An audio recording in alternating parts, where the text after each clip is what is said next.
They tryna turn Trenton into Baby Flint. Been signs by depression on the billboards ever since. 100 years ago we was lynched. Now they use germ warfare to kill us. I'm convinced, got the evidence. I look around and it's evident. Then go down to City Hall and see so much negligence. Real art is intelligent. A true artist sends messages that speak to your intelligence. They fought and died so I can do my thing. Not to get drunk and high or join no gang. I will not let none of you die in vain. For my people I bang, bang, bang. My ancestors been through so much pain. I don't let them die in vain. My ancestors been through so much pain. I don't let them die in vain. I rep for you in everything I do. I rep for you in every place I go. I rep for you in everything I do. In every place I go. They say post-traumatic slavery disorder's fake, but I just tell them all to wake up. Everything we went through, what a way down a rape, bro.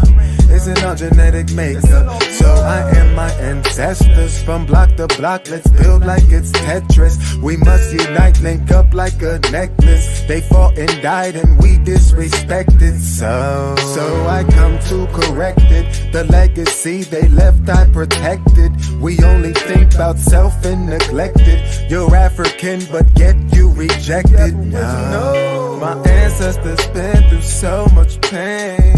I don't let them die in vain. My ancestors been through so much pain. I don't let them die in vain. I rep for you in everything I do. I rep for you in every place I go. I rep for you in everything I do. In every place I go. I do.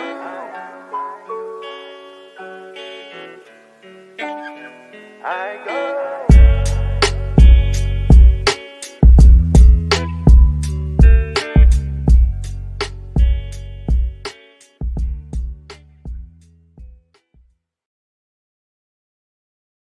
And I will allow Brother Lester to introduce himself to you all this evening.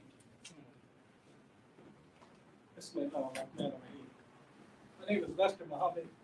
Been a Muslim for many, many years. As part of the transition, or part of that first experience of the social reform movement called the Nation of Islam. So tonight, this transition going to the best practices of Al-Islam and the leadership of Imam Muhammad. Tonight, what we want to do is just going to walk you through some of the history of our community, going all the way back, all the way into the very early beginnings to where we are today in 2021, and the significance of why and where we are right now, and at this time. So let us start at the beginning of the exhibit, and can we explain what's going on here, Brother Lester? What do we have here? Let's start at the top. Let's start at the top. All right, because a lot of the work that was done, a lot of the history of our community was a lot of the graphics and a lot of the artwork was done by the Muhammad Speaks staff, the graphic artists. There was a team of brothers, and I don't know how many sisters, if they were sisters that were on that team of the actual graphic artists, but I'm sure that they were many. And they did a lot of the great illustrations and the graphics of the community. And this one here, I believe, was done by Eugene Majid. And it's really the Islamic Center. And it's a community starting to build out the university, the school, and all of those things of that nature. What's very important here is when we look at this, and we look at the Honorable Elijah Muhammad and what he wanted to do, and made sure it was crystal clear. He said, I'm not here to teach you Islam. My job is to clean you up. The one who comes after me will teach you Islam. Mm-hmm. And his wife, Sister Claire Muhammad, who really carried the nation for many years while her husband was on the run or incarcerated, helped in bringing about that school system that really is one of the key pieces, even today, of, as you can see, just that homeschooling and setting up the University of Islam and keeping that running in all these years. And right now, the schools in our association are named after Sister Claire Muhammad. One of the areas that really is a special interest to me is economic developments and finance. And this is one of the areas in the Quran that gives us a lot of information about how we to handle our economic affairs. But one thing that has really stood out was in 1975, October the 15th, 1975, Imam Muhammad was teaching, or the ministers who were transitioning to be imams was holding a meeting there. And at this time, he told the brothers who were transitioning to be imams, he said, put down my father's books. He never even wrote them. He said, you won't be helping me. You'll be amusing yourself, but you won't be helping me. And he asked us to start teaching, or asked the imams at that time to start teaching from this book. And we have that book down there. So when we get to talk about the books, I'll go through that book a little bit. This is some of the community things and the projects and the building development that we had during that time, whether it was the Guarantee Bank, the University of Islam School, 7351 South Stony, Shabazz, the bakeries, the farmland, the clothing factory, sales and office buildings, proposals to build model communities in the Chicago and around the country. This was all part of that first 45 years of that social reform movement that we call the Nation of Islam.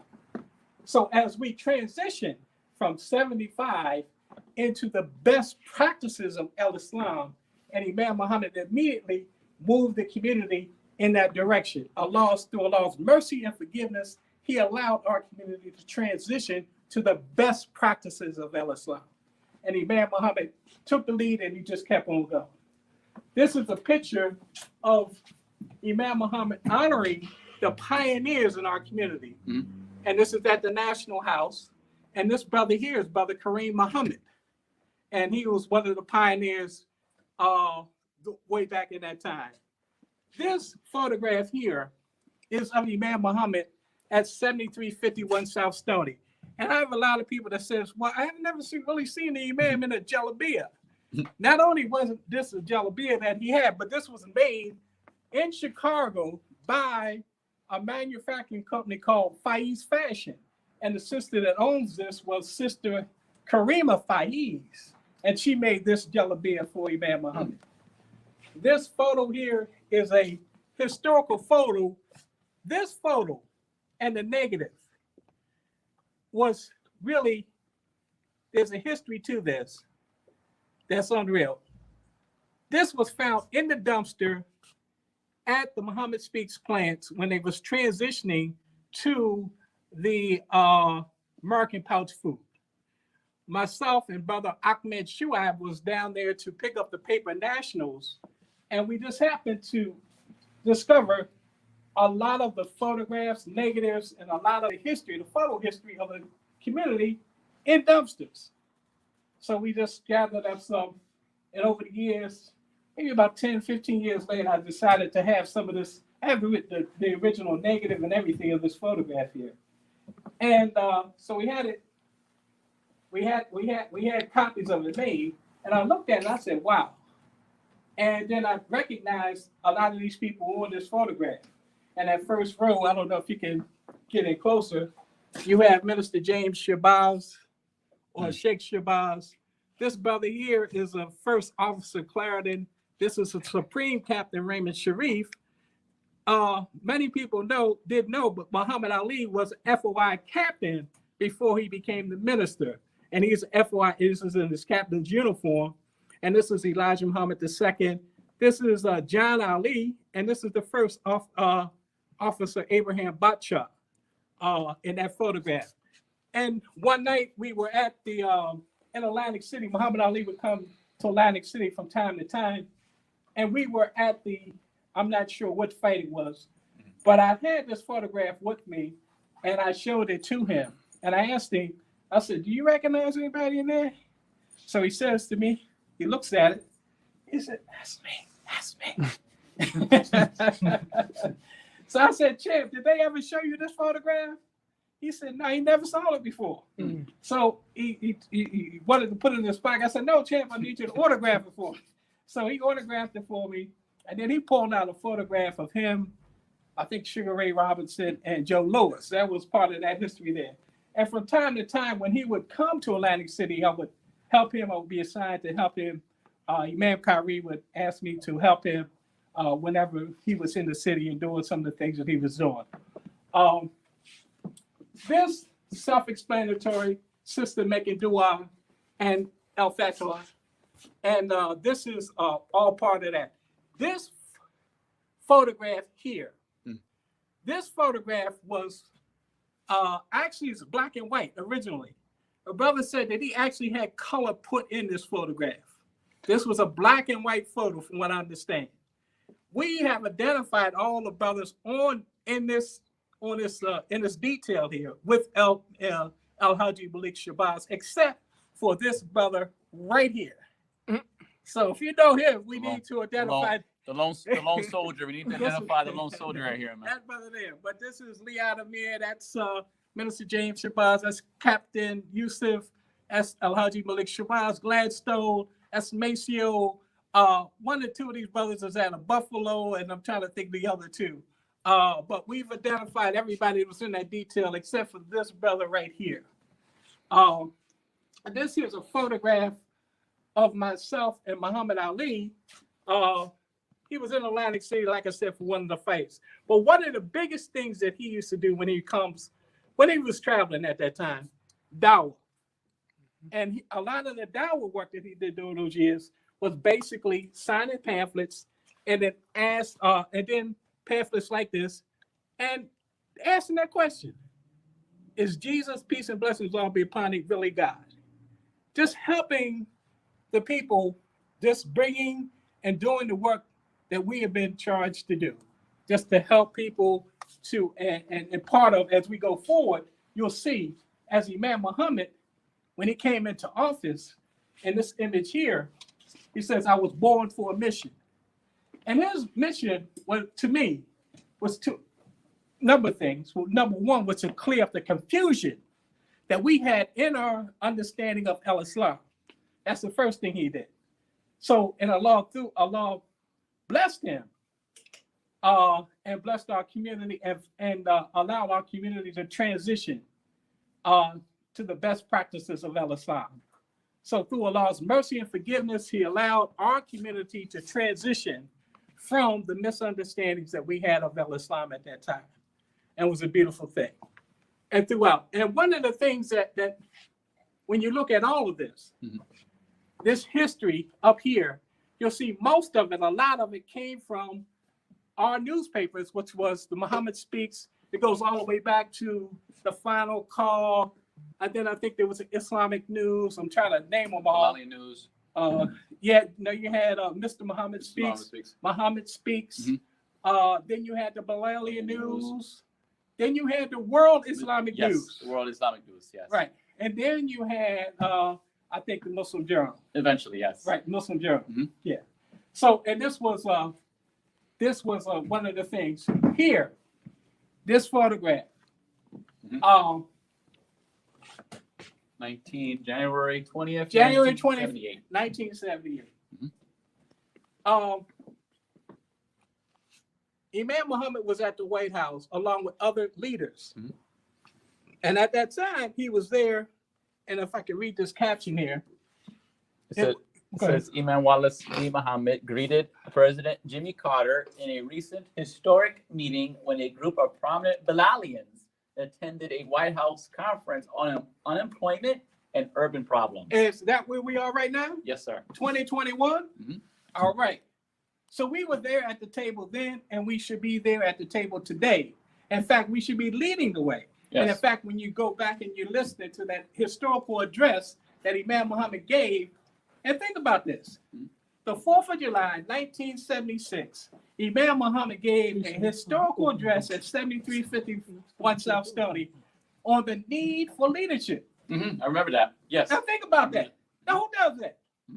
But this man sat down. We were in Chicago, and he was telling us about the problems that we're facing right now, today, 2021. So this was no photo op. This was no photo op. You didn't go take pictures of politicians and famous people. No, this is the imam leading the delegation of other black prominent Bilalian leaders. You know, and they went to the table, like Brother Lester said, and they got something out of it. Brother Lester, before we move on, can you explain what came out of this? Well, I'm not sure totally what you said. You had looked at, read some of it. Yeah, I mean, they came out with again some tangibles, what they call now the what people would call now the minority women, the MWBEs, the minority women business. They had something like that during that time, but it wasn't called that. It was called something else, I believe. And out of that came some international. Don't quote me, but I think it had something to do with Asia. You know, there was something that came out of this meeting, and it wasn't just people just meeting.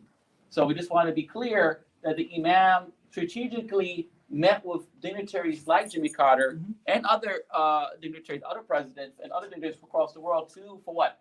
Either address social economic needs or also education, like what he did in Syria, when it was supposed to be the Syrian even though I'm skipping, that's way ahead. But when you met with Syria, that was supposed to be for education and also for business, economic growth. But we only got education out of that, so the imam kind of cut that out. But but this was very important right here. This is very important. I like this picture right here. And a lot of my history in that first 45 years dealt with economic development, growth, and it dealt with building communities. But it said that the imam, the first 20 years, just to be clear, that he spent a lot of time demystifying and bringing us to what they call, quote unquote, Quran and Islam. The last 10 years of his life, he said he wanted to spend more time with us, developing more economics, more time. That's about more recent before he passed. Before he passed, he wanted to go focus back to that again. Could you explain a little bit about that? Let me go back. Let me go back first, because that's the key. Yes. When you start to really look at, and I'm gonna stay with that first 45-year window. Sure. And that was part of the social reform movement. And a lot of the economic development and the ideas and the concepts came from that first 45 years, because we were able to make a lot of progress then as far as building, trade, commerce. And just to give you an example, not only weren't the schools set up, but you had manufacturing plants. This was in Philly. You had this in Chicago. You had the TV programs going, media going in Philadelphia. You had the fish team going, and this was all across the country. You had fish teams going, and these were creating jobs and employing our people. And in fact, as we go through those books there, you'll find that those businesses were very profitable. They made a lot of money. This is really one of the other special pieces that we, when we look at it today, you talk about food deserts in our communities. Yes. So all across the country, the Muslims were setting up marketplaces in our community.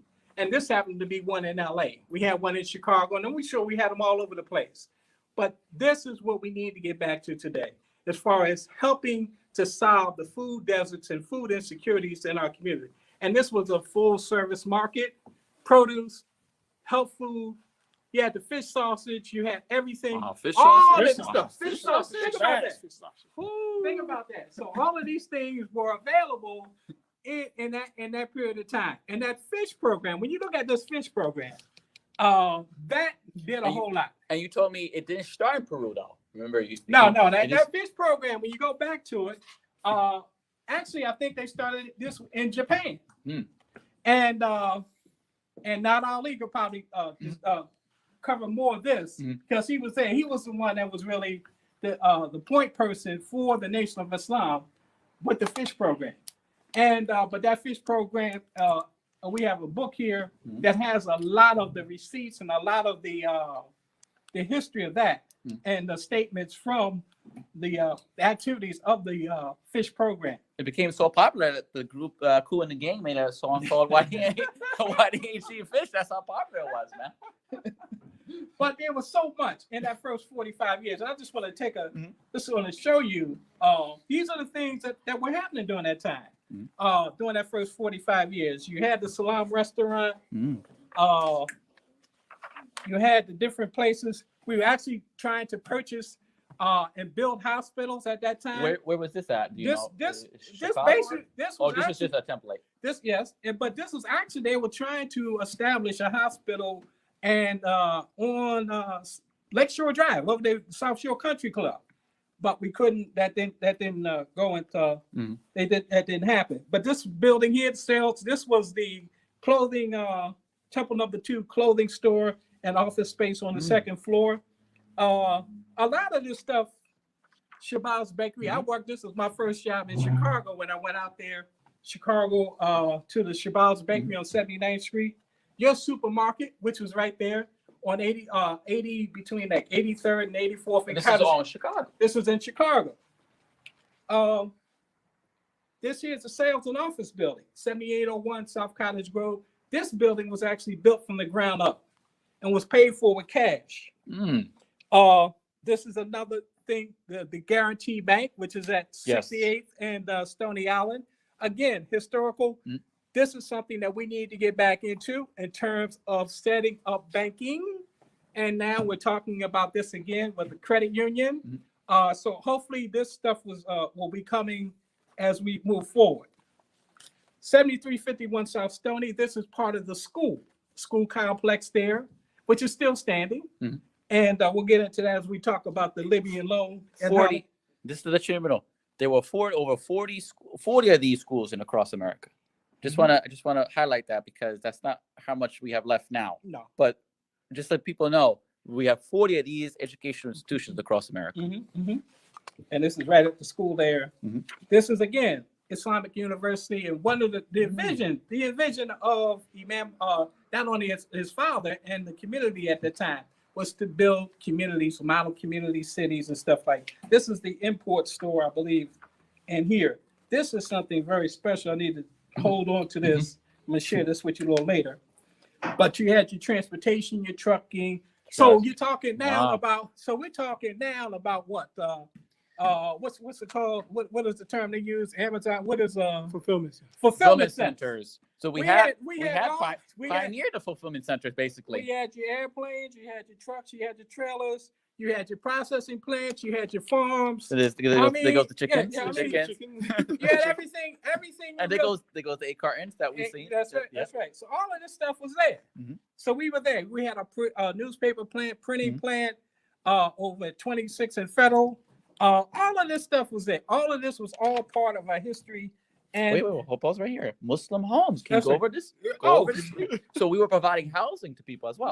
More housing. In fact, I lived in 2 of the housing developments, and we had large blocks of 87th Street. We had large developments there that ran blocks. And these were all around Chicago and some around different parts of the country.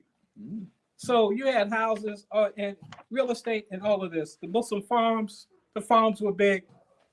You were growing everything, apples, you were growing fruit, produce, cattle, eggs, canning factories. All of these things was all part of what we did in the first 45 years of our growth and development.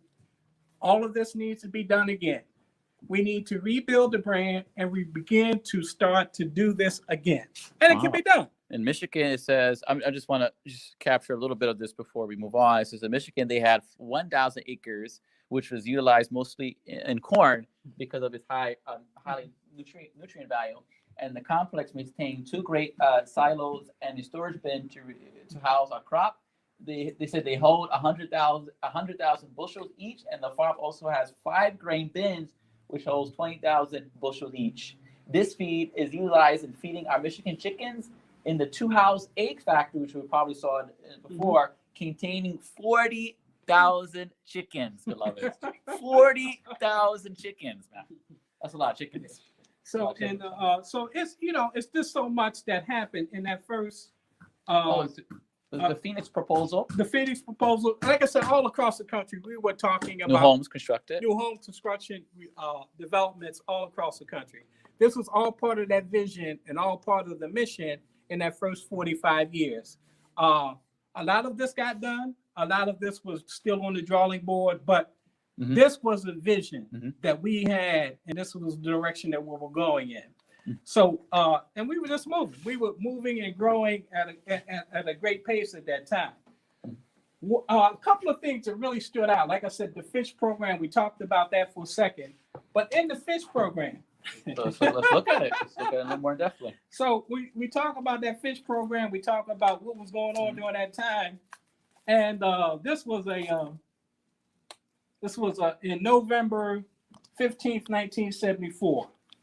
So the wholesale price of that fish, and we had two ways it came. It came 10-pound slabs, and then it came to 5-pound boxes. So in the 10-pound slabs, you could buy, the wholesale price was 37 cents per pound. The wholesale price for the 5-pound boxes was 42 cents a pound. Wow. And we had a uniform retail price across the country. So the price was fixed at 65 cents per pound. So, and that's what it was all across the country. And like I said, this fish program. Wait till you see this. About to show you the real money now. The real money right here, man. Don't let no one tell you otherwise. It's the real money right here. So in 1975, the reports from International Trade Division shows that there was a $1 million profit off the fish in that 1975 year. So it breaks down the years and what for the whiting, the sardines, and the stuff like that at that time. So a lot of these records we were able to attain through the probate court case as it went down. So, and one of the other major money makers, or one of the things that drew a lot of wealth, was the Muhammad Speaks program, the Muslim Journal, or the Muslim Journal today. And Allah blessed us to at one point we were selling close to over 1 million papers per week. You heard that? You heard that? Listen, hold on, brother.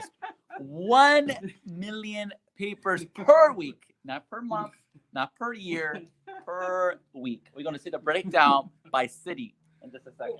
Well, like some of the cities. Well, some of the cities. One of the cities. Well, Philadelphia was really, as they say, top of the clock. They were.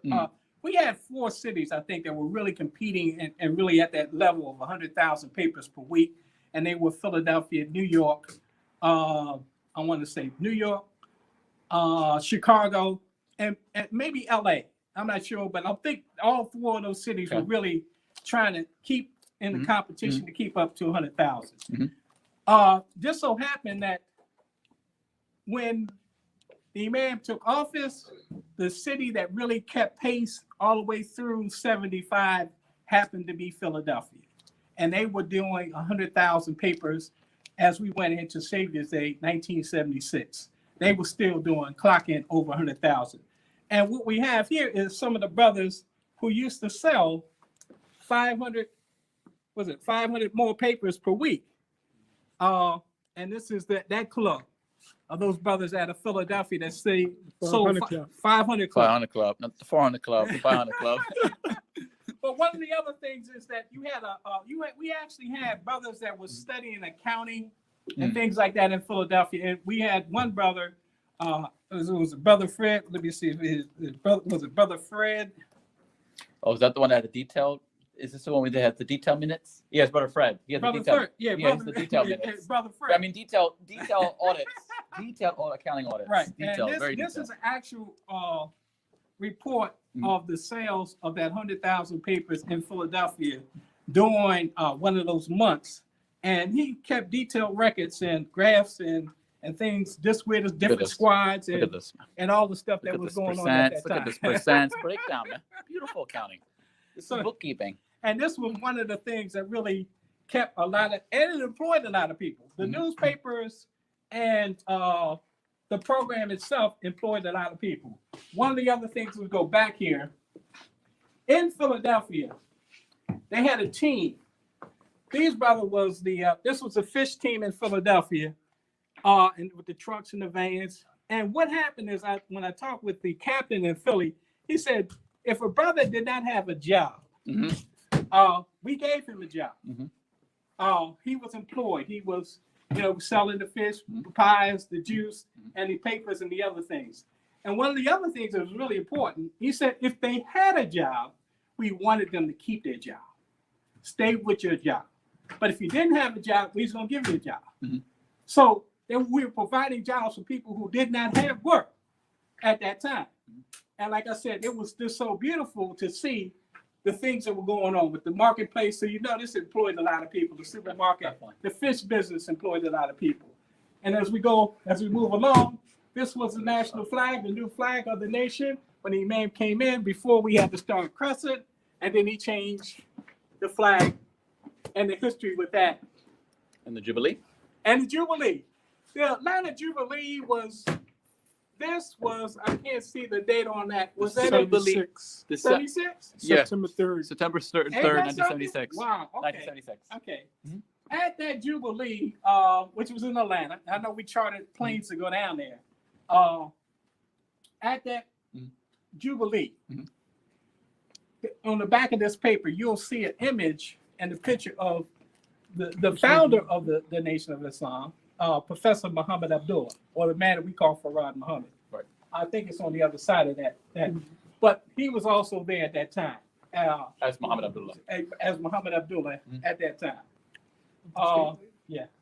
So when Imam Muhammad came into office, we set up committees or set up shore. And you had different committees in Chicago. This happened to be the Public Information Bulletin, and which really deals with a lot of the stuff that was going on in those committees at that time. In 1975, Savior's Day, they had put out the history of the Nation of Islam, which is about an hour and a half documentary, which is very good. It covered the history of the community, a lot of interviews with a lot of the pioneers who were there at that time. It showcased a lot of the good video of the businesses and a lot of the things that was going on. And it talked about the mission itself and the movement, how the movement started. Yeah. So the lights went down. That's okay. Okay. It's okay. All right. So, well, I'm gonna let you take a dive at that. And this was a coin. Read that. It's the coin, commemorative coin. It says, "Unite to reconstruct our American lives." This is June 7th, 1977, and it reads the following: "The real issues that concern us and affect our social and economic destiny and the destiny of our children's children are vital to all and are more profound than any ideological differences that we may have. Our enemy is not the free world or the communist world, nor Christianity, Judaism, or any other religion. It is ignorance, racism, oppression, greed, and corruption. To eliminate these enemies, we must remake the world and establish truth, justice, opportunity, and compassion for all people. I have wholeheartedly accepted this mission with the guidance of Allah. Please join me and unite to reconstruct our American lives." Imam Warafadi Muhammad, the Hyatt Regency, Chicago, June 7th, 1977. I mean, did he hit it right on the head? He's right on the head. 2021? Is that what we facing right now? Yep. We right there. We right there. I mean, so from the time he came in office, he began to clear up the confusion in our understanding of Islam. And the law, through the law's mercy and forgiveness, he allowed our community to transition to the best practices of Islam. But he also did something else. He helped to clear up some of the confusion in Christianity. Yes. And we talked about this, and you talk about the white supremacy. You talked about the image. The removing of racial racism and divide. Great movement. Right. So it's just so beautiful to see how our community has transitioned to where we are today. Not looking, and like I said, in 1976, 4th of July, he said, we ready. And in fact, when this pandemic hit, think about this. Our community, our professionals, our doctors, our scientists, they were out front and they were providing information to us, helping not only our community, but the broader community in trying to help stem and shut down this virus. And still today, they've been on the front lines. And that's what we've been doing. The whole 90 years of this mission is about freedom, justice, and equality, and about trying to bring about peace and tranquility in the world. And the world knows we are very peaceful people. So I'm just going to go in this book here, probably maybe 300-400 images of our community. So hopefully this will be part of another program as you guys begin to open up and do this. This is another part of our history that really is, to explain it, to say it just happened. We just was unfortunate that our own government was trying to undermine our growth and development. Let's just be real about it. And you're hearing about it today. And in fact, the programming that's just out today, the documentaries, MLK, and FBI, Fred Hampton? The Judas right. Black Messiah. And then the new program, the letter that was just released the other day about El Haji Malik Shabazz and trying to undermine. Unfortunate that these things happened, but they were real. They happened. The government did infiltrate our movement, and they did cause a lot of damage. And their goal was to make sure that they stripped the economic base of the community. And they thought that they did it through the probate court, but we're actually stronger now than we've ever were before. And now it's just a matter of us getting back to where we need to be at on an economic basis, because all the other areas we've covered, education, media, all of the things, our understanding of Islam, we need to get back into building and rebuilding our brain. Well, on that note, right here. Smack that right here. Right here. This beautiful illustration by our brother Majid. Eugene Majid, and like I said, the graphic artist and that department from the Muhammad Speaks, they did a fantastic job. I mean, when I look at this, this brother's artwork and the brother's artwork back then, and the brothers and sisters working with them, it's so simple but yet so profound. Right. So simple but yet so profound. And you told us, maybe I'll allow you to break down the picture, but this is the farmer. This is that agriculture. This is that we need to be in. We need to be growing. This is Abel, and this is, you could say this is Cain. This is the industry, the STEM, the science, technology, engineering, mathematics, building cities, building model communities. And they both meet and they both shake hands. They complement each other. And it's all part of what we were trying to do. The vision. One of the other pieces that we have here is we just compiled this. This is basically just illustrations from that newspaper at that time, part of that history. And I think Sister Aisha Mustafa says it best when she says that the newspaper is a rough draft of our history. And you'll cover a lot of this. You'll see a lot of the graphics, a lot of the things that were there, but then there's so many other things. Dig into the earth for self. Come on. Look at simple graphics with profound messages. Get busy. Get your hands, get your exercise the green thumb. This is the green thumb. Doing for self. We got the tractor trailer there. Come on. It's beautiful. Beautiful illustrations. And this is like for the children that are here today. This is all part of as they talk about the graphics, learning. And now what you're moving now with the children now is through science and technology. You're moving in terms of employment opportunities.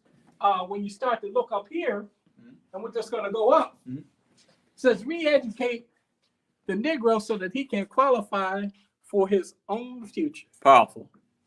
And as you can see, it's talking about technology. It's talking about information technology. It's talking about cyber. You look at that today, you see cybersecurity. You see all of those things in that. See all the brothers. all the brothers. And sisters.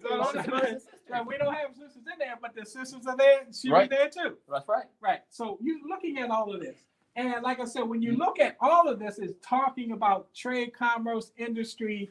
It talks about like the bakery. We was producing our own bread, manufacturing our own bread. And you know the famous bean pie. Which, I mean, that spoke for itself. So, and when you look at this history, you can just see how it plays out. These two books right here, Imam Muhammad Speaks in Harlem, New York. These books, I would recommend that WDN Publishing Company reprint these books because they have a wealth of knowledge in them and a lot of our history.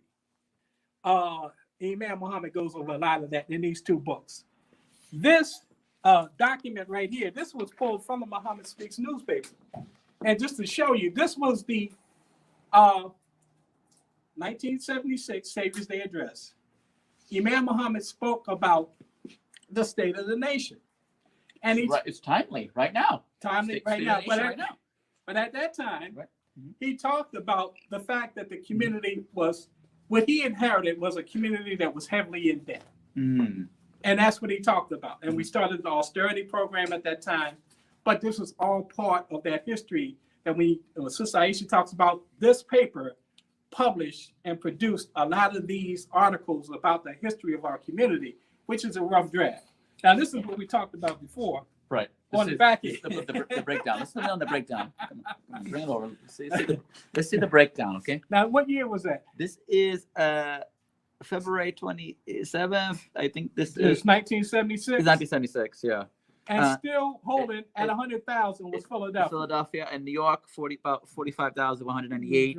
In Chicago, 28,000. Washington, 20. They said Newark came there with 13,500, and then after that, everyone trailing downward.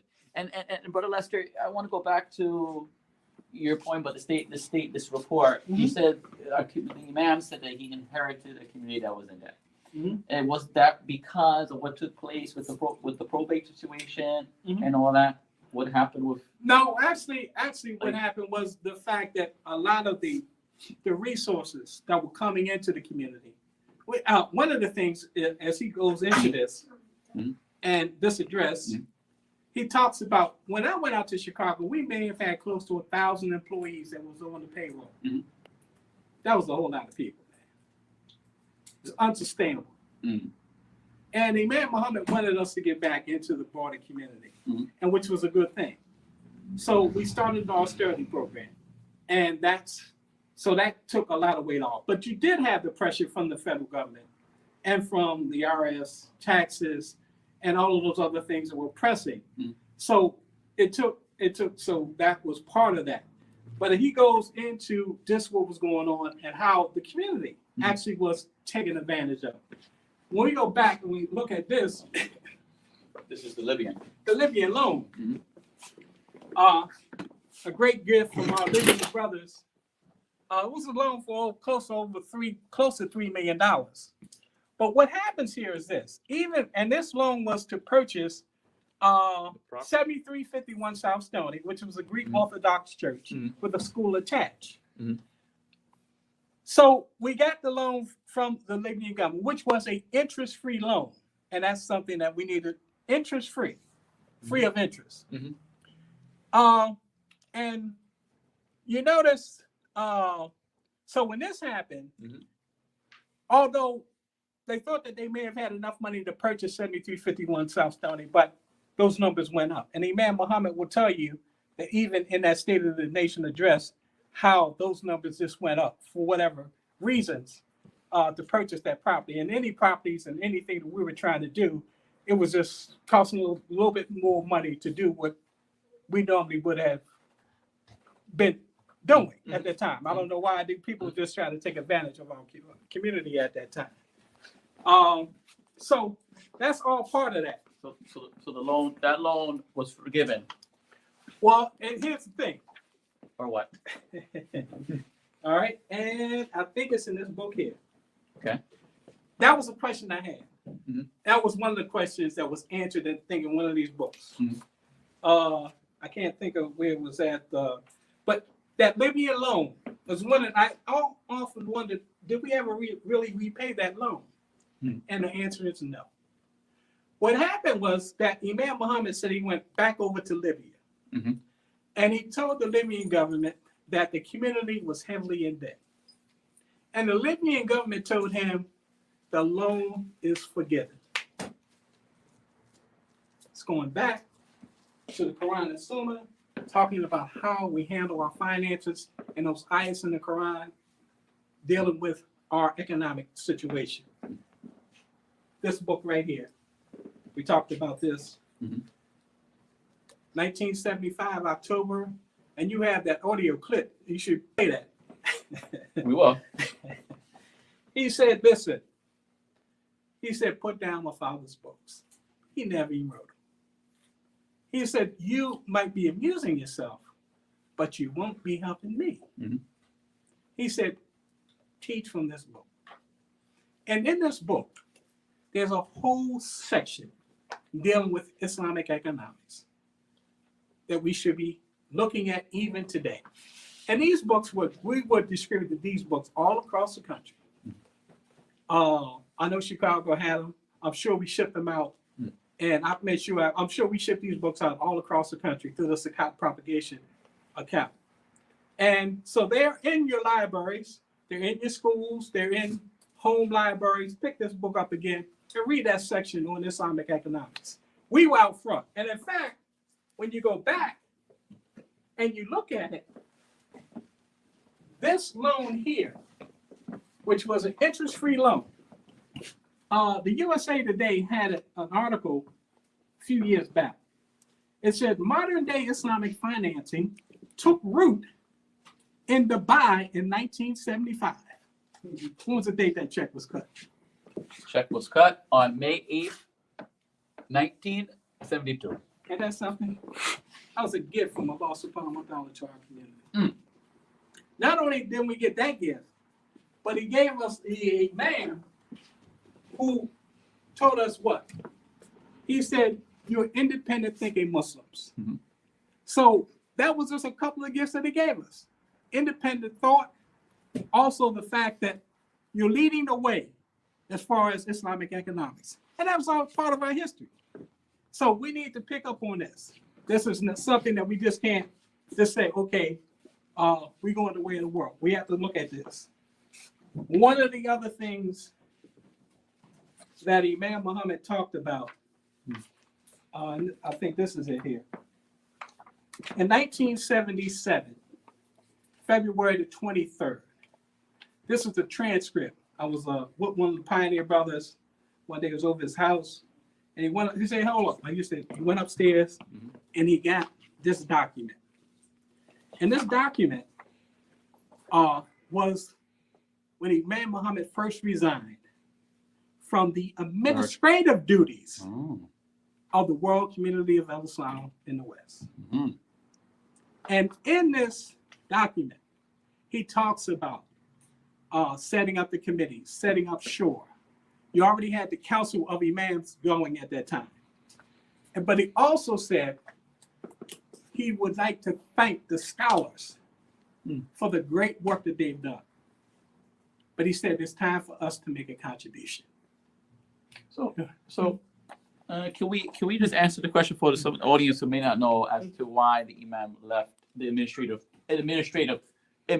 post from the world community? Well, you had, and in fact, he says it here. You had more qualified people in that business world and could deal with the day-to-day problems that we were bringing in. And he wanted to actually to sit down to do more work as far as translation of the Quran into English, the hadiths. Those are the things that he wanted to do. But he couldn't do them with every day, all of the problems coming to him on that side. He said, I'm here, but I said, a lot of you imams and a lot of the business people, you're more qualified and you can answer all of these questions that they're bringing to me. You need to step it up. And that's what he did. This is another document here, transcript of September the 9th, 1975. This was Imam Muhammad at 7351 South Stony, spoke with the sister captains. We still had the captains at that time. And at that time, this is when he started to talk to us about building model communities.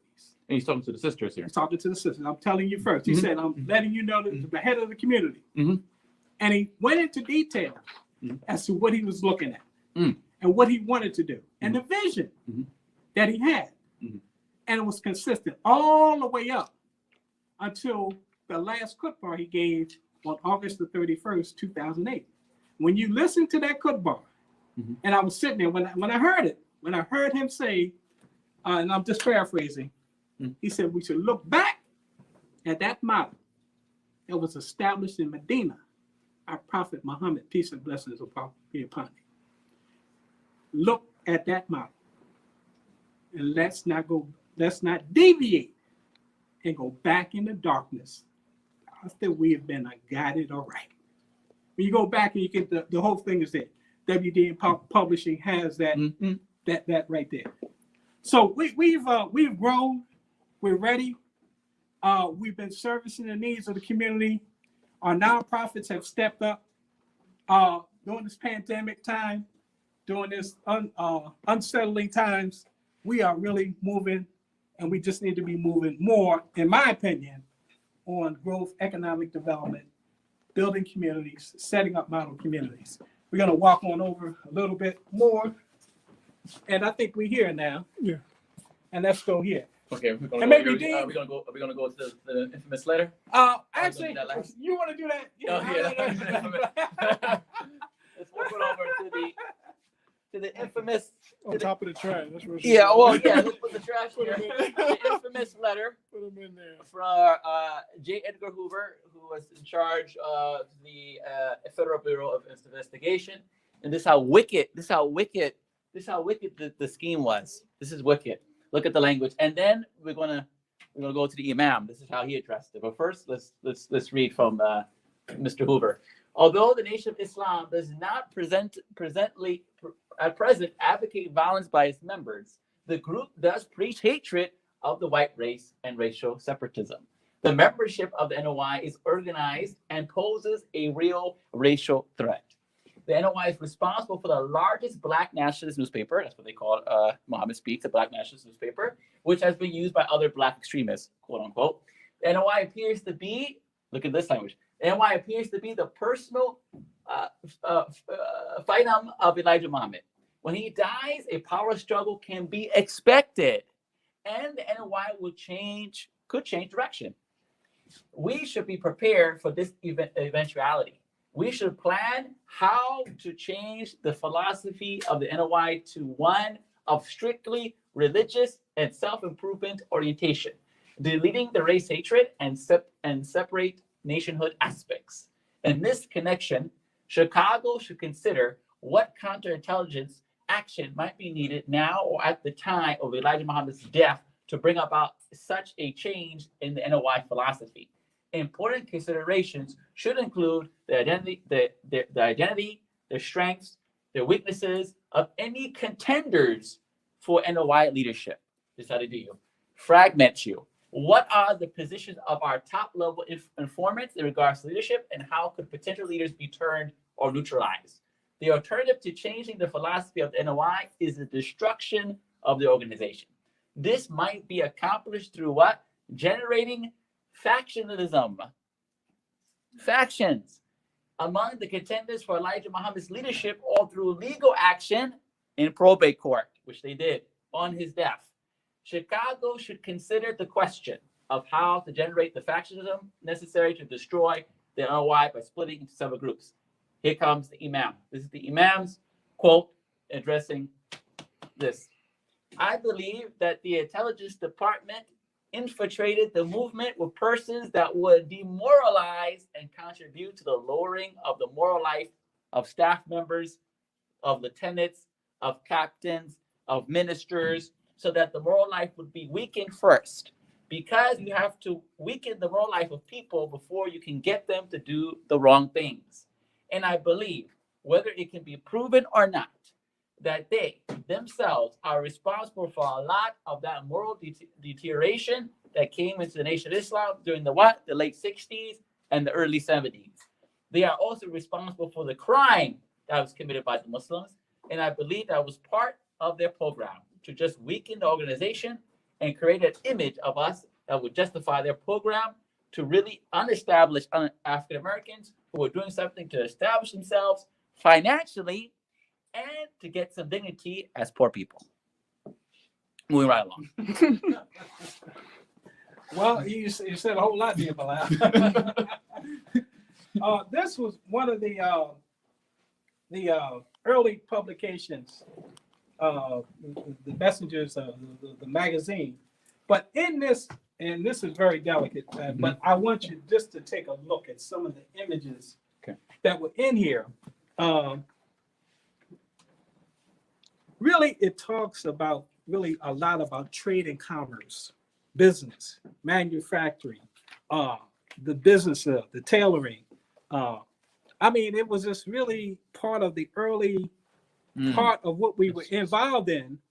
The school, it has a lot with the schools, but we have to really protect this and make sure that we make copies of this and get this out of the get it out of human hands and just put this together. But this is actually, these images are really beautiful when you start to look at it, and hopefully this will be part of the digital slideshow that you guys put together later on. This yearbook here, and like I said, a lot of the pioneers recognize that they're getting older, and they know that a lot of the materials that they had that were very valuable are getting to a point where they may not be able to, these materials may not be preserved. And so what they've done is they've tried to get this stuff in our hands and donate it so that we can preserve it and make sure we maintain it. When I got this book, and this book came from, yearbook from 1965, came from a brother in Lansing, Michigan. And when I looked at it, we noticed inside that book, autographed by Muhammad Ali, 65, yearbook. This is a yearbook out of Chicago. And you can see, when you look in this yearbook, and I'm gonna go to some of the student activities, some of the things that were going on at that time. And some of the, you had the sciences, you had English, history, reading, typing, phonics, shop, you had shop. You had the shops going on. And you had a barber, you had barbershop. So I think some of your sons are into that. Yeah, right. Yeah, they're the young barbers. Right. You're away from a cut. and sitting in this chair, a lot of people they know his dad for sure.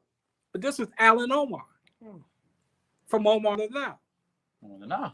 Yes, that's Alan. And you had the home economics for the sisters, constantly training, preparing them, phys ed, drilling. That's our pictures. That's it, and physical fitness, the arts. And this is a photograph taken outside of 53rd and Greenwood. And again, you have holding that flag is Alan Omar. Omar the Now.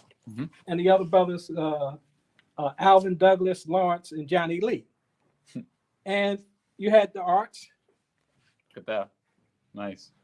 So all of this is all part of that history. And we need to, like I said, continue to keep building on it. Science fairs. So they were doing a lot of good things there. And this was a private school, not funded by state, federal government, private donations. And a lot of times you hear people talk about, well, you made a lot of sacrifice, people weren't getting paid, but these were people that were dedicated to educate our children. One of the students, and many of them, one of the students that came out of this is a sister in Chicago, and I really enjoy listening to her. This is a beautiful photograph of the in the school, in the auditorium. That's Elijah Muhammad on the stage, and that's the children. But one of the sisters that I really enjoy listening to is one of the students that went to the school at that time, over at the Greenwood, was Dr. Lynn Muhammad. Dr. Lynn Muhammad, yeah. And I think if she has not retired, she may be still heading that STEM department or the science department at Whitney Young High School in Chicago. And we have two other yearbooks here. 1970 and 1973. Both of these, again, part of the archives and the history of our community. In 1975, the committees that were set up actually, I think, put this book together. This wasn't widely distributed across the country, but I know we had it in Chicago. And one of the things in that last paragraph, I think we read this, Bilal, I told you to take a look at this again. But this is, and you wanted to read some other stuff, but yeah. It says, during the first 12 months of leadership under Imam Muhammad, membership of the work community of Al-Islam increased 40%. Increased, not decreased, increased by 40%. Its influence is now being recognized in all aspects of the society as its membership accepts the Imam's call to accept the mission of Khalifa for the entire world. And that was, and like I said, this is what Imam Muhammad wanted us to do. He wanted to make sure that we were leading, taking charge, and that's what we were trained to do. I often tell people, the brothers that we soldiers with and sisters, I said, we were prepared to do a job. And I said, really, right now, the 90-year history of the Nation of Islam really was actually just preparing us for the work still yet to be done here in 2021 and beyond. The world's looking for leadership. We know the new administration that said we want to build it back better. But what is that saying that Einstein says? How's it go? You just said it to me earlier. about No, not that one. Not that one. It's about doing the same thing Not that one. and expecting the same results. No, not that one. Not that one? Brother just sent it to me this morning. What is it, man? Come on. I got it. Stop holding out on the goods, man. Here we go. It's something, man. I'm gonna tell you something. So we right there. We right on time. We in position. We cannot solve our problems with the same thinking we used when we created them. Okay. So who has new thinking? Who has a new mind? Who's on the block right now that can really step up? Who's not only this wasn't something that was in theory, this was something real. And we know that we, unfortunately, our own government tried to undermine our growth and development. But now we still stand. So they had a plan, but we know God is the best of planners. A couple of other books that came out. Imam Muhammad had a lot of books that came out, but this was one of the first ones that came out. The teachings of W.D. Muhammad. And after that, we went away from the activity book. That language. You show the activities. The cross. No, I'm saying it's good. It's really, I've never seen it before. So when I saw it, I was like, you know, there's something cool. I think for all ages. And still, some people love crossword puzzles. I love crossword puzzles. Are you good? Yeah, man. But we got. But no, seriously though, I think it's interactive. It's interactive. Yeah. You know, seriously. I mean, for all ages, you want something interactive to communicate the message. But, and it gives you a test after the chapters. It's literally it's literally a textbook. That's what it says, right? Yeah. It's a textbook. It's literally a textbook. Digitized. One of the things that once this book was published, it became in our community a #1 bestseller. In fact, really, I think what happened was what happened? The brother who was when these books were published, initially published, they went back to the publisher and they said we needed to order some more books. Yeah. So the publisher asked me, he said, "You saw all those books already?" Yeah. He said, "You know, that's a #1 bestseller that you got there." I'm not sure if it was this one or the lecture, but one of these two books, all of the, it was just, you know, the amount of books and publications that we were selling at that time was just unreal. But Brother Leslie, you told me too that there was a little discrepancy as to the Imam change. He wanted to make sure, crystal clear, that, you know, he is a follower of Imam, of Prophet Muhammad, peace and blessings on all people. Clear up any confusion that you may have. Isn't that my teachings? He's a follower, and also that he is a follower of Prophet Muhammad. So just to clear up any confusion, the next book that came out was the lectures. Lectures of Imam Muhammad. And that was the next in that series when they came out with the books after that. This was another publication. I didn't see this one before. Yeah, this is the Nation. I mean, I've seen this picture with Anwar Sadat. Yeah, this is the Nation of Islam in Action. And this is really one of the other better books because this lays out I think in this one, I said there's so many images in here that are just so beautiful when you start to look at this, and you can see how the imam was beginning to transition the community, setting up the committees and setting up shore. Sick. Look at that. Hold on, Lester. Hold on. We need to get back to this. Let's remind the people.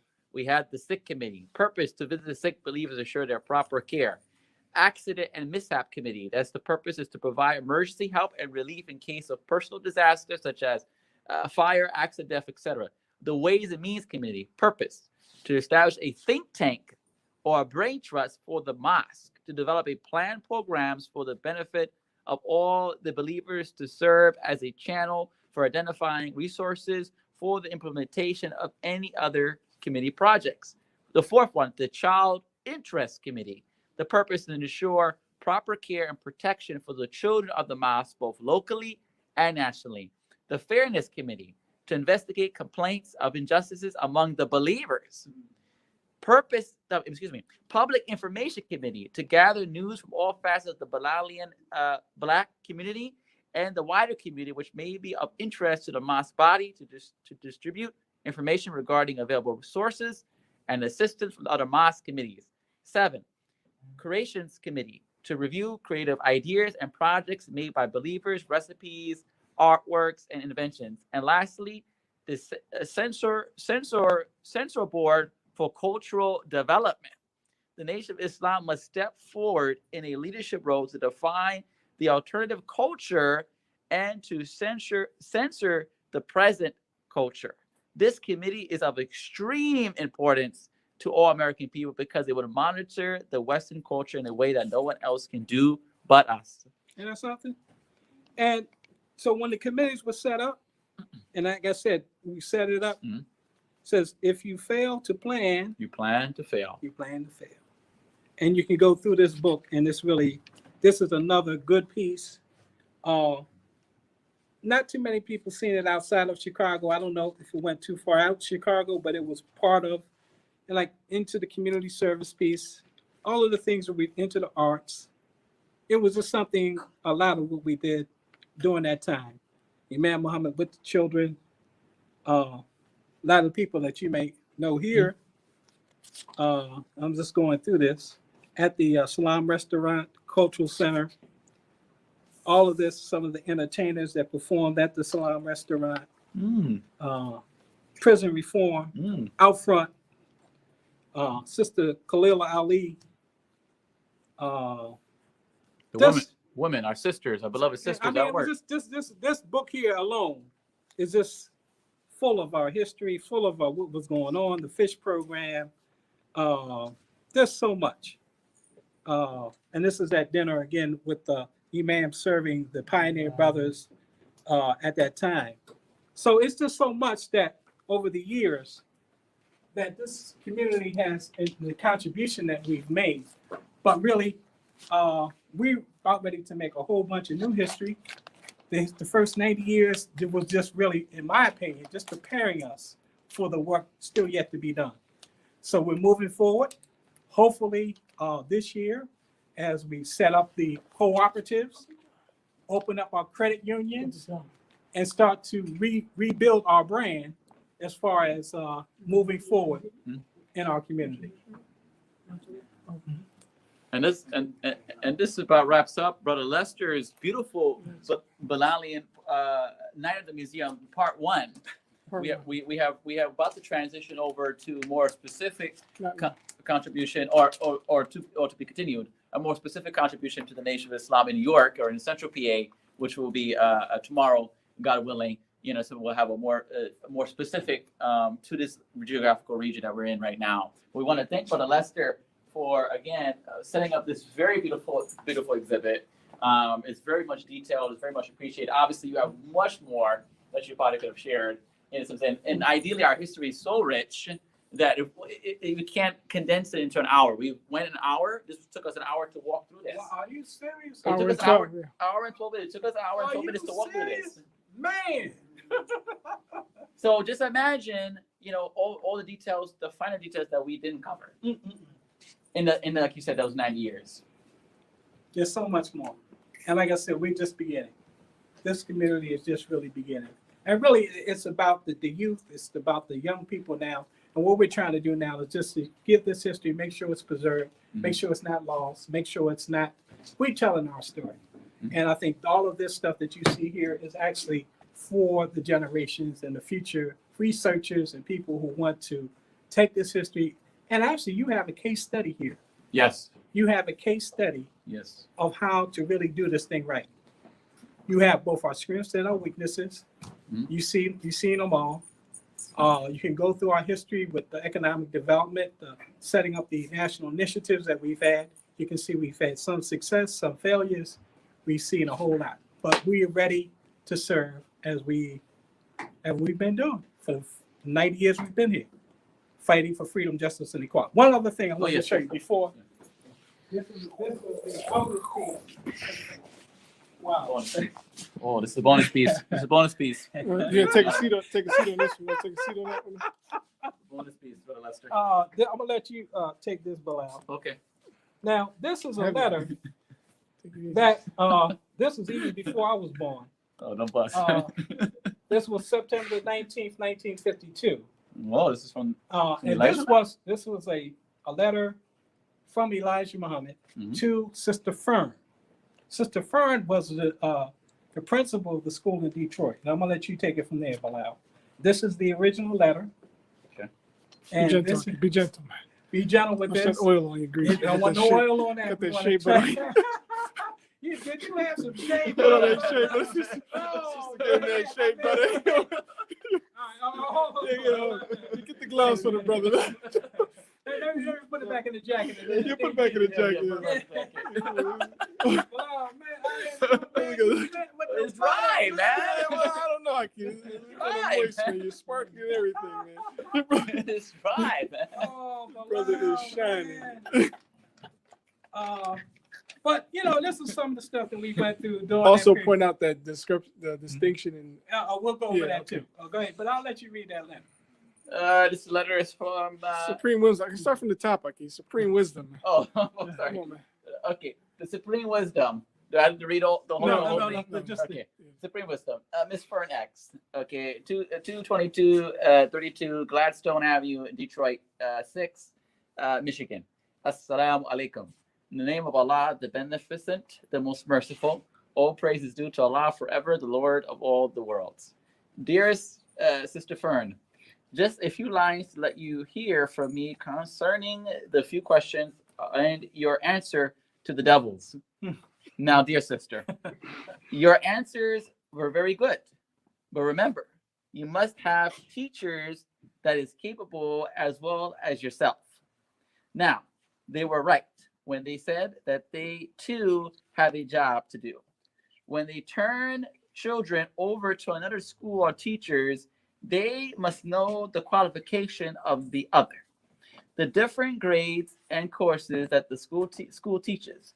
I don't think you have nothing to fear about the qualification of your teachers, so long as they have high school education. The devil will give our children over to the you and I, excuse me, as long as your teachers are qualified. Always tell them the courses that you teach and the teacher's qualification. Fear not, you are the righteous. Best love and wishes to you all. Assalamu alaikum, your brother, Elijah Muhammad. Now, another thing about the fact that when you look at this, number one, this was an independent school system, not getting state, federal funds, but the state and the government wanted to know what the heck was, and this was all part of that struggle at that time. But Elijah Muhammad really understood what was going on, but he said, listen, and he was really saying, okay, just be cool. Okay, they're not gonna do anything. And that's the type of person that he was. He knew, and the government knew that we weren't a threat, and we were just trying to do what we wanted to do. It was just harassing us at that time. But there's something else interesting about this letter.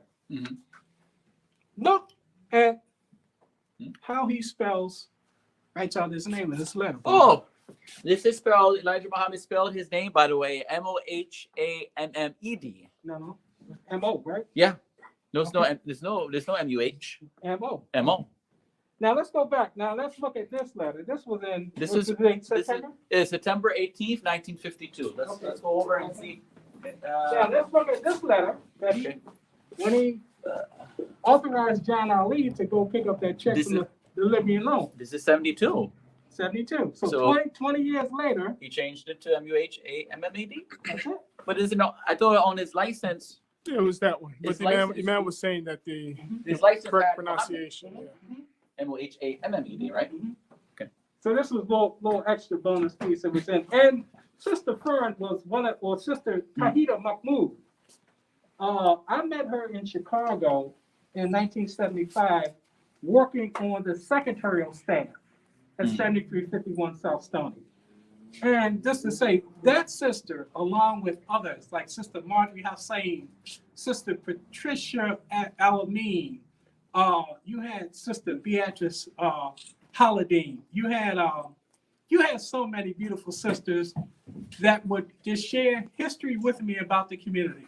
I remember when I first got to Chicago, there was a brother, FOI secretary, Brother Henry, or Brother Abdel Shabazz. And I would just spend hours with him, and he would just go over the history of the community. When I was working over at the National House, Captain Edward Ali, one of the other pioneers, I would just spend time with him in the breakfast nook. And he used to like those beef sausages, so we would have lunch or breakfast or whatever. And he would just share a lot of the history. And I was wondering why, because this is still not really what I want to really, but it just happened that this is just something that we got involved in. But and I often wondered why are you telling me all this stuff at such a young age? I'm only a teenager, 2021, but I see now it was to be a trustee or a custodian of these materials and these things. And as we begin to reach the new younger people out here in the audience and in the history, just to maintain our history and to preserve it and to protect it. So that's basically what we all are, just trustees of this legacy and this history and passing it on. But the key thing is now is that we have to go back out, rebuild our brain and reestablish these things because the world needs our help now more than any other time. And we're ready. In fact, Imam Muhammad said it on the 4th of July, 1976. He would say, we're ready then. All right, that's all I got. That's all you got? It's time for me to shut it down for the night, brother. Can we get all the young people? Not yet. All the young people, can y'all come up so we can take a picture with Brother Lester? We appreciate Brother Lester for, again, giving this historical recollection, this major historical recollection tonight, this evening. We appreciate all our listeners for tuning in to New Freedom Exchange and for the Bilalian Night at the Museum, part 1, before our dear beloved Brother Lester. Tomorrow we have part 2 with Brother John, who will be more specific and giving us more information about the Nation of Islam as it pertains to here in Central PA and what has occurred here in the history. And this is our future. This is the generation now. We call it Generation Now. Another future generation. The generation now, the generation Adam, the generation Ibrahim, the generation Cain's and the Abels. The future agricultures and industry people, all of that. At the end, you want to give your last remarks? No, so we'll continue part 2, God willing, tomorrow. Just thank you for all you who tuned in and will tune in the future. This is the future today. Say, who wants to say 1, 2, 3? 1, 2, 3. We didn't get Marsha. What are you doing, man? Sorry. Close remarks. Thank you all for tuning in. This has been an eye-opening experience for all of us. I hope that you all enjoyed it. I learned a lot for sure. And even for the children in the room, although sometimes it's hard to keep children's attention, I can tell that at certain moments they were very intrigued by the information that was being shared. And it's just important for us to reiterate our history to them and even to ourselves so that we know just how far we've come and what work needs to happen in order for us to go forward and for our children to learn and understand the significance of the work that was put in so that they can then take it forward with the resources that God has put inside them in order for them to move our community forward. So again, thank you all for tuning in. We really appreciate you. We ask that you would come back to be with us tomorrow as we discuss further the history, our history in York. So we're going to learn a little bit about what the Nation of Islam, the transition into the leadership of Imam Wahiduddin Muhammad was like here in York. So we asked you to come back and be a part of that with us. One more thing we want to, if Brother Les could just share the importance of this book, because all of us have these names and they didn't come from nowhere. That's right. This came out, I think in 1960. This is one of the early publications that came out too. And I think what happened here was, I'm trying to think if I remember right. This was a publication that was done by Muhammad's Mosque number 2 in Chicago. And I want to say this was one of the early publications that came out. The name changes. Imam Muhammad had asked us to, if your name was connected with slavery, wanted you to change part of that. And so this was one of those early publications that came out. And there's also a tape that goes along with that. And I have the tape there too. So this is one of those books that we were selling at that time. And this was under, I think, the actual Nation of Islam. This publication was through Mosque number 2. This was not an original piece from the WD and Publishing Company. All right. Thank you again for tuning in. 1, 2, 3. New Freedom Exchange. Come on, guys. Come on, what happened? You were supposed to give us what to say, then we could say it all together. Let's try it again. 1, 2, 3. New Freedom Exchange. Assalamu alaikum. Peace. We out. Yeah.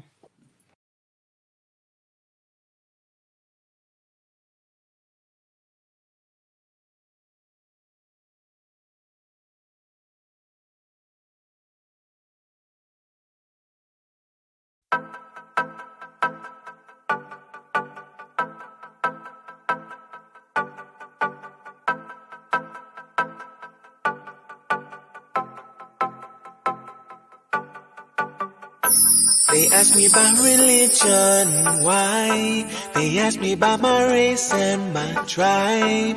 They ask about my complexion, why? When they ask me, this is what I say. My grandfather was a Muslim, and my daddy was a Rasta. They were searching for the truth, and the Quran they gave the answer. They put their hands up to the sky, and they ask the Lord why. We not gonna worship the creation, we only pray to the Creator. Guidance is a gift that the Lord shall give to any man or woman, whether small or big. God said you must reflect, you have to use your mind. So now you know the reason why. My grandfather was a Muslim, and my daddy was a Rasta. They were searching for the truth. In the Quran they found the answer. They put their hands up to the sky, and they asked the Lord why. We not gonna worship the creation, we only pray to the Creator. The messenger of God, the best of creation. Peace and blessings be upon him and his one nation. He came to teach the world, came to free our souls, and the charity comes from a smile.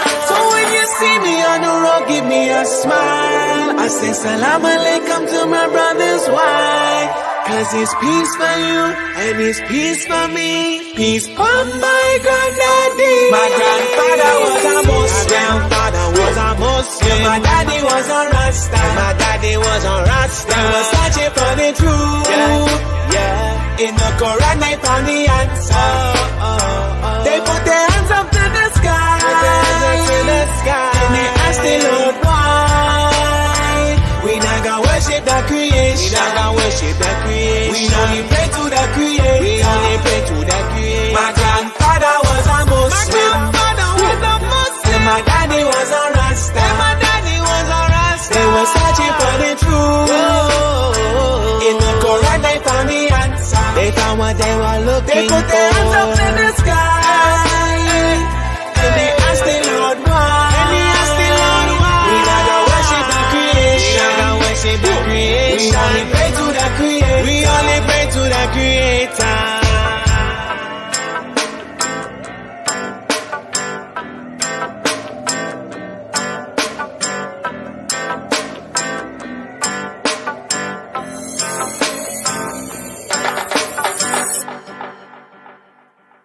Grandfather was a Muslim, and my daddy was a Rasta.